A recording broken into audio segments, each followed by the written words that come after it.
Our next speaker for today's session will be Anders Ydstedt of Svensk Tidskrift with his presentation of an Austrian perspective on political traffic planning. I know that Anders is looking forward for some questions and feedback, so let's look forward to his presentation.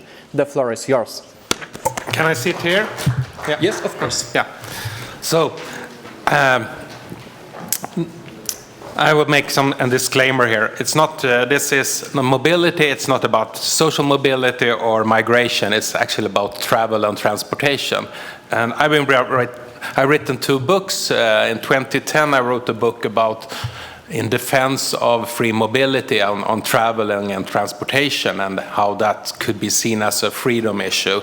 And this is more in general. And last year I wrote a book about the future of the individual mobility and the car in defense. It's called Always on the Road in Swedish. And my plan now is to write something more for an international audience, and that should be more ideological.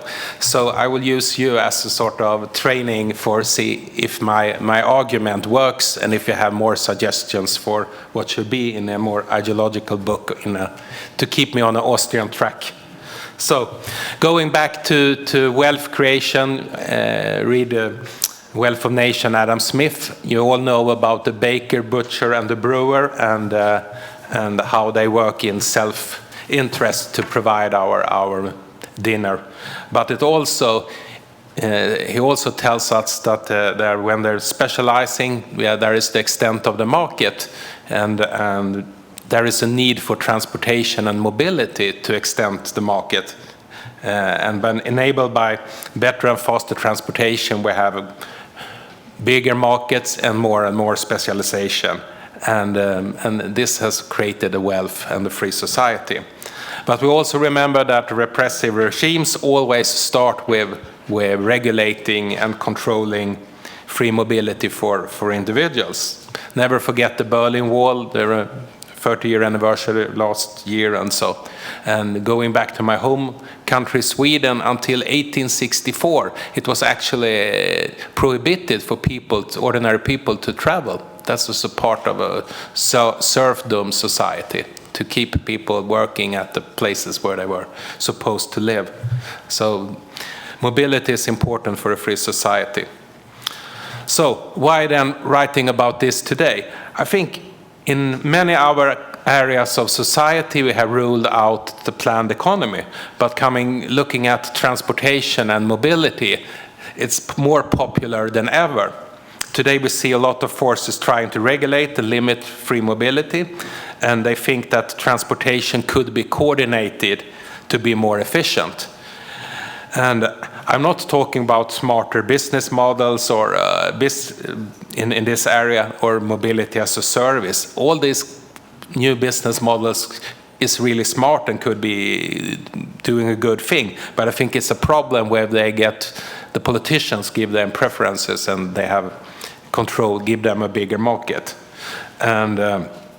And be a part of a regulation. I see a striking resemblance to the history. I found this book. This is from 1981. This East German book of Verkehrsrationalisierung. That's actually how to plan a society for as little transport as possible. And you all remember words like kolchos, where you have to stay at the same place you worked. Kombinat, when you don't have a specialized economy, when all production is made at the same place, or actually the perhaps best way if you should limit personal transportation is to have labor camps. But the specialization and efficiency in production is probably not so good in that way. So today I see 2 main ways that politicians try to regulate transportation and control mobility. First is the preference for mass transport that's politically controlled, and the second one is to plan the urban planning that is made for shorter travel and shorter distances. And I think it's very dangerous if you give politicians to give the mass transport system, scheduled mass transit systems priority, because We know from traffic planners, they observe patterns and they attempt to meet people's need based on this information. But we all know that there's a mismatch between the observed pattern in the present and the prediction of needs. That's a typical, as Hayek mentioned in his Nobel Prize lecture, that observing patterns in a ball game, and if you know all the regulations for a ball game, you can't predict the outcome. And you can actually look the same way for traffic planners. They can try to observe how we travel and try to build a system, but they don't know all individual needs. And that's why we have to have it. We can't have all transportation in a planned, scheduled mass transport system. There must be place for competition. And I think today there is a danger that we will have the politicians give too much power and too much for mass transit systems all around the world. So looking at the second way that politicians try to replace mobility, particularly in cities, they talk about accessibility instead. They say if we have every need you have in the close vicinity where you live and where you work and so on, and with smart urban planning, you should have less transportation. And they talk about smart cities. Beware of that word. I think that accessibility also requires that someone else know everyone's need. And I think looking back to Hayek's use of knowledge in society, no one knows everyone's need, of course. I don't think I have to quote it totally, you all know about this. But this idea about trying to plan a city for everyone's need will eventually fail, of course, and is a danger for liberty and free markets. And Hayek also actually wrote about urban planning. He was calling it, in Constitutional Liberty, he called it town planning. And he said this kind of idea is motivated by a desire to dispense with the price mechanism and replace it by central control. And this is carried out by architects and engineers who have never understood the role that prices play. And I think it's worth mentioning today. There is a very good book I read from Alain Bateau from New York University. It's called Order Without Design. I think as Austrian school we like that title very much. And he also explains how city planners actually don't follow, so interested in actually what's creating the order without design. So, and he says that a city has to have enough space for mobility. And that's also a thing we can see today, that in this new smart city planning, they try to reduce the place for mobility. So a smart, free economy, market economy, and a free society, we must have space for mobility. And we know that we have specialization, we need more. We have both in transport for goods and in the labor market, we will have increase in individual transportation. And this creates more prosperous society, and with more money we will actually consume more transportation. So this is a good cycle that is now threatened. So look out for politicians that were trying to favor centrally planned transportation and then who try to create cities that are planned for less transport. So last thing, then people say we have this discussion about Verkehrswende in German or environmental issues and so on, and that's correct. But it's also striking when we can see shift to transportation with electricity, with no emissions at all, and really safe transport system, totally safe, totally emission-free, and totally noiseless transport system. Then we also have a discussion about restricting mobility. I think it's perhaps the time for more mobility. So, thank you, and I look forward to critique and ideas more to mention in a book like that. Thank you.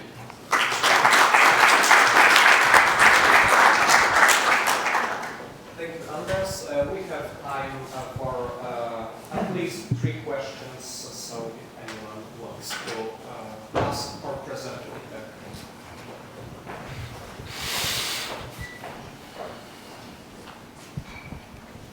Hi, I don't know if you're familiar with the work and theories of Patrick Schumacher, the head of Zaha Hadid architecture studio in London.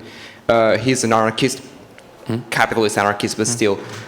His idea is that of modern cities should be pretty much open spaces without regulations at all, where the individual genius should be able to just create and come up with the best possible solution, market-driven solution. Which is a wild idea which we can all agree with or not, but still, how do you, so to speak, how would you have a system like this with no central planning, no control, not crush with the need for mobility? Because the need for creation and creativity does not necessarily meet the need for mobility. So how do you prevent that from happening?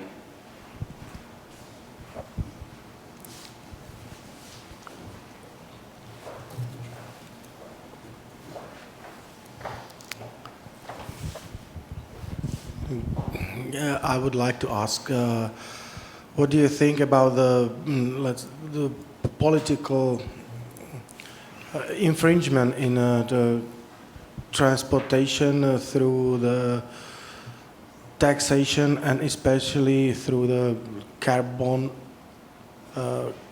carbon-based ideology of increasing taxes to slow the transportation of people?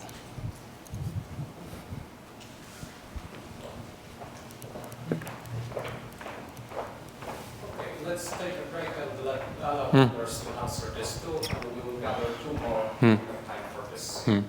First, about taxes, I think my personal view is that there is room for taxes on that could for limiting emissions. But I think in most societies, politicians know that mobility, we have so much desire for mobility, so they think this is sort of a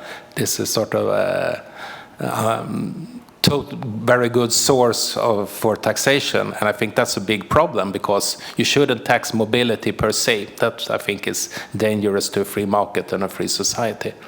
I haven't heard about this architect idea about open cities, but I see urban cities as that's a big labor market, and you're bigger for specialization, and then you should have as much mobility as possible, and actually they should be as free planned as possible also. But I think sort of this idea about the street formed by the Romans for 2 millennia or even further away in time is quite a good idea to have in a city, and then you should have more or less freedom to travel on them.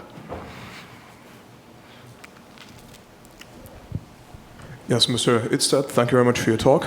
I was wondering with respect to Sweden, some of my Swedish friends told me that recently it's been getting better, sort of we've had less taxes, you abolished the inheritance tax, I believe, and so logically it would follow that, or maybe not logically, but it would make sense if there'd be more freedom in mobility, and I was wondering if you've seen any sort of improvement in the mobility liberties in Sweden, I guess, that concur with those other economic liberties. Thank you.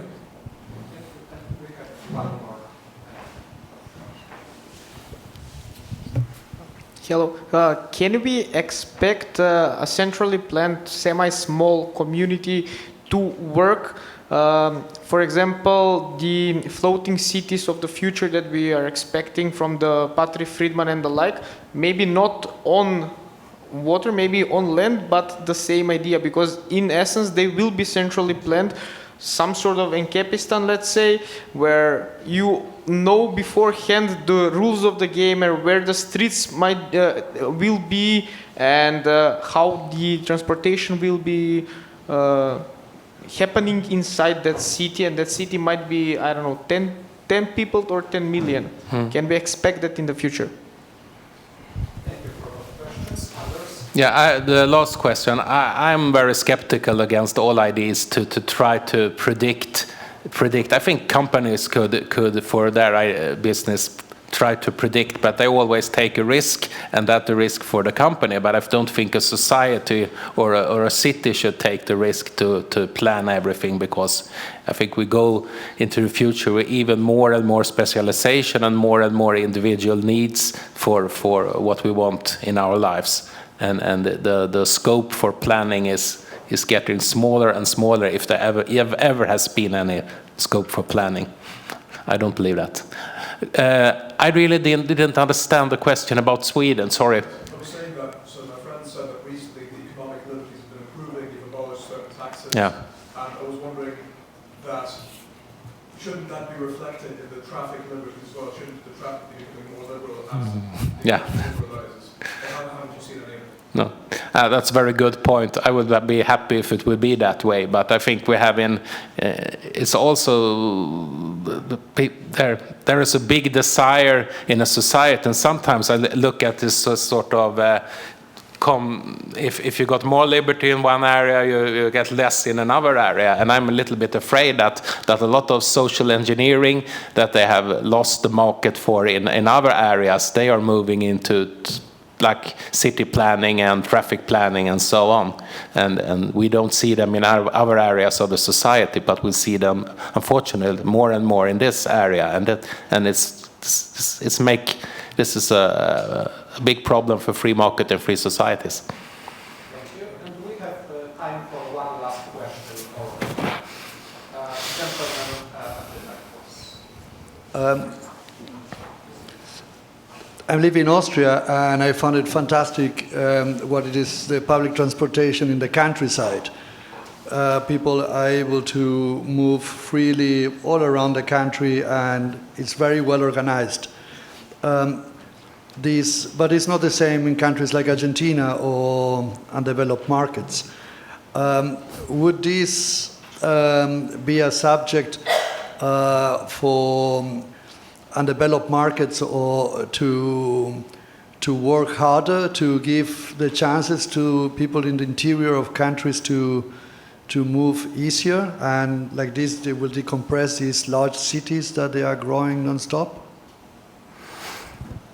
I think definitely there is a market for mass transit, but I think the problem is if politicians give restriction against other means of transportation and give priority to mass transit that's have follow certain slopes and timetables and so on. I think that's a limitation on mobility, and I think if you build something new, I don't think you should look in how we did it in, for instance, Sweden or Austria. I think it's quite expensive way to transport people, and I think in more individual needs you should find out smarter ways in the future. Thank you very much, Anders. Let's thank him with a round of applause. Thank you.